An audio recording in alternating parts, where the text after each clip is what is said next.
3. Ya, kami dari kelompok 4 akan mempresentasikan hasil rangkuman dari materi penjadwalan dan algoritma.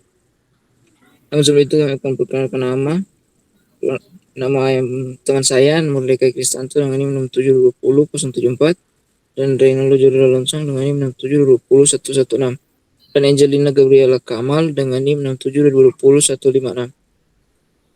Dan slide selanjutnya akan dipresentasikan oleh teman saya, Angel. Yang pertama, multiprogramming. Multiprogramming adalah metode penjadwalan sebuah sistem operasi yang memungkinkan berjalannya dua buah program atau lebih pada suatu memori dalam waktu yang sama. Multiprogramming bertujuan untuk memaksimalkan penggunaan CPU dan dengan cara mengatur alokasi waktu yang digunakan oleh CPU, sehingga proses berjalan sepanjang waktu dan memperkecil waktu idle. Akibatnya, sistem operasi dapat membuat komputer lebih produktif. Yang kedua, penjadwalan CPU. Suatu proses pengaturan atau penjadwalan proses-proses yang ada di dalam komputer, di mana proses-proses tersebut berjalan dalam pola yang disebut siklus burst. Penjadwalan CPU dibagi menjadi dua bagian, yaitu yang pertama penjadwalan preemptif dan yang kedua penjadwalan non-preemptif. Siklus burst CPU atau MK. Keberhasilan dalam penjadwalan CPU tergantung dari beberapa properti prosesor. Pengeksekusian proses dimulai dengan burst CPU, setelah itu diikuti oleh burst MK, kemudian burst CPU lagi, lalu burst MK lagi, dan seterusnya dilakukan secara bergiliran. Burst CPU terakhir akan berakhir dengan permintaan sistem untuk mengakhiri pengeksekusian melalui burst MK lagi. Ini adalah siklus burst CPU sampai ke MK. Penjadwalan preemptif. Penjadwalan CPU mungkin akan dijalankan ketika proses dalam keadaan yang pertama berubah dari running ke waiting state. Yang kedua, berubah dari running ke ready state. Yang ketiga, berubah dari waiting ke ready state. Yang keempat, dihentikan. Kemampuan sistem operasi untuk memberhentikan sementara proses yang sedang berjalan untuk memberi ruang kepada proses yang prioritasnya lebih tinggi. Penjadwalan ini bisa saja termasuk penjadwalan proses atau MK. Penjadwalan nomor 1 dan 4 bersifat non-preemptif, sedangkan lainnya preemptif. Penjadwalan yang biasa digunakan sistem operasi dewasa ini biasanya bersifat preemptif. Penjadwalan non-preemptif ialah salah satu jenis penjadwalan di mana sistem operasi tidak pernah melakukan context switch dari proses yang sedang berjalan ke proses yang lain. Dengan kata lain, proses yang sedang berjalan tidak bisa diinterrupt. Selanjutnya akan dilanjutkan oleh teman saya. Kemudian penjadwalan non-preemptif. Penjadwalan non-preemptif terjadi ketika proses hanya yang pertama berjalan dari running state sampai waiting state. Yang kedua dihentikan. Ini berarti CPU menjaga proses sampai proses itu pindah ke waiting state ataupun dihentikan atau proses tidak diganggu. Metode ini digunakan oleh Microsoft Windows 3.1 dan Macintosh. Komponen yang lain yang terlibat dalam penjadwalan CPU adalah dispatcher. Dispatcher adalah modul yang memberikan kontrol CPU kepada proses yang sedang terjadwal.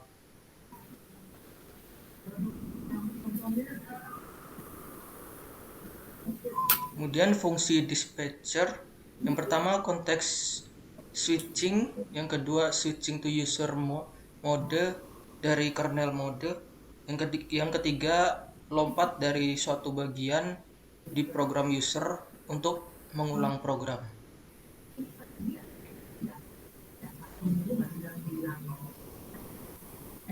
Kemudian dispatcher seharusnya dapat dilakukan secepat mungkin.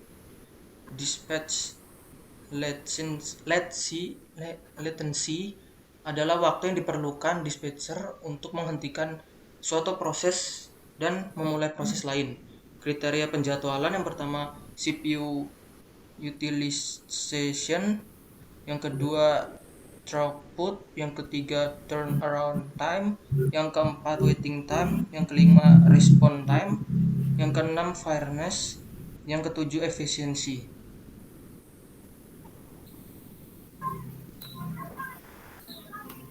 Kemudian algoritma penjadwalan yang pertama ada first come first served atau VCVS, yang kedua shortest job first atau SJF, yang ketiga priority scheduling, yang keempat round robin, yang kelima multi level QW, yang keenam multi level feedback QW. Next.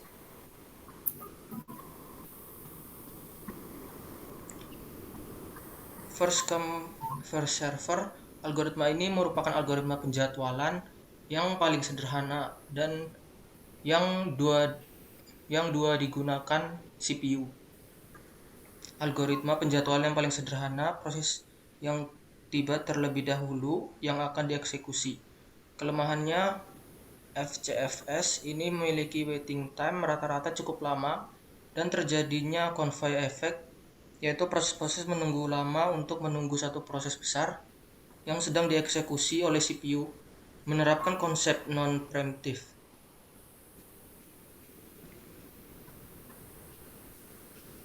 Kemudian shortest job first.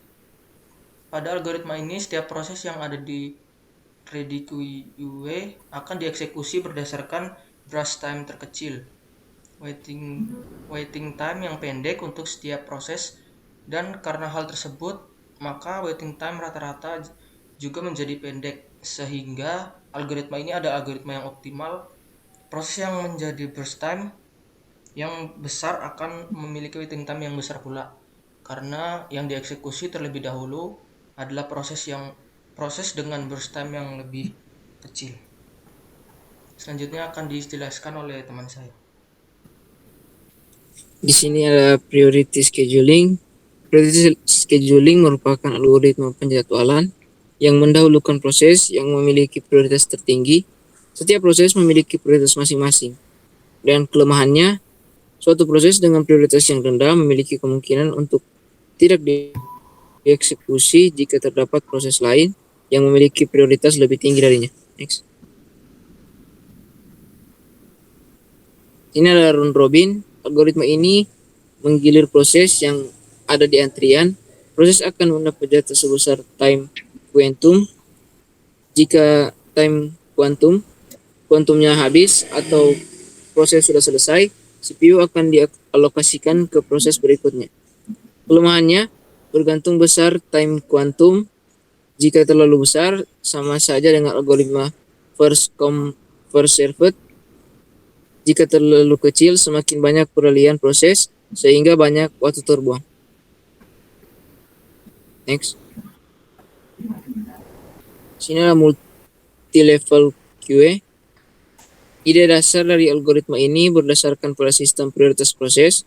Prinsipnya, jika setiap proses dapat dikelompokkan berdasarkan prioritasnya, maka akan didapati QA. Algoritma ini memiliki kelemahan yang sama dengan priority scheduling, yaitu bahwa suatu proses pada QA dengan prioritas rendah bisa saja tidak mendapat jatah CPU. Next. Multi-level feedback QA.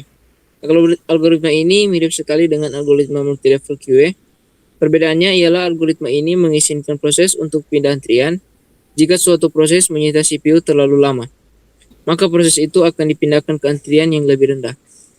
Perbedaannya mendasar yang membedakan multi-level feedback QA dengan multi-level QA. Biasanya adalah terletak pada adanya kemungkinan suatu proses berpindah dari suatu antrian ke antrian lainnya, entah dengan prioritas yang lebih rendah ataupun lebih tinggi. Next. Multi-level feedback masih. Algoritma ini dapat digunakan secara fleksibel dan diterapkan sesuai dengan kebutuhan sistem. Pada zaman sekarang ini, algoritma multi-level feedback Gue adalah salah satu yang paling banyak digunakan. Next. Ya, sekian presentasi dari kelompok 4 kami. Kiranya apa ada kesalahan-kesalahan kata mohon dia maafkan. Terima kasih.